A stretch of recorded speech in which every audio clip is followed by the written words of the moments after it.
I'm not really big into like personal material belongings. I have some cool stuff. I'm very happy that I have it. A couple things that I think are especially cool. They're in my office here. They're on the shelf here. You're not going to get to see all of them. Maybe one at a time. I'll show you some different things. But I have two of them right here that I want to share with you. So this is kind of celebratory of Comic Con. It was just Comic Con in New York City. I want to show you some comics that I have. These are actual comics. So very quick backstory on this. I'm a magician, and I was a magician in middle school, high school, and I got these first run comics that were from a magician, and I was reading them in school, and I was a terrible student, and I was in like biology class in like 7th grade, I want to say, and I had my comics, and I was checking them out and reading them, and my teacher took them. I was like, those are first editions, and I thought they'd be worth something, whatever, who knows.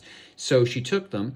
At the end of the year, I said, can I get my comics back? And she's like, I don't know where those things are at. I always just kind of was irritated at that, to say the least, as such. So 2 years ago, I was working in LA. I did a series of shows, and the magician whose comics I had taken away, he was on the show with us. He was a really big act in the 90s. He had TV specials and was touring and was and he's still well known and beloved by a lot of magicians and stuff.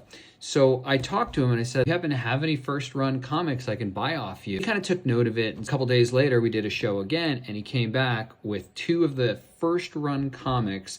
He signed them for me. Of course, I framed them, and I have them right here. So this is the first one. It's from Rudy Kobe. It's a Labman comic, and I have to put it at an angle because it's really super reflective. He signed it right down here. That is a first run from when I was in middle school or high school or whatever and got confiscated. It's in this like protective thing. And then there's another one. This one kind of shows up better. I really like this. One's very cool. And this is probably the one I had because I didn't have both, but I had this one, I believe.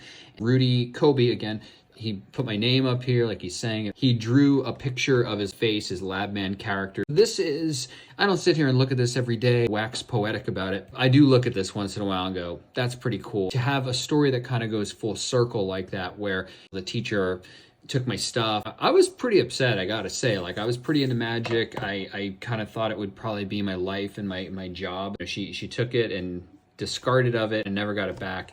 And years later, maybe we'll say decades later, to get a original signed copy from Rudy Kobe.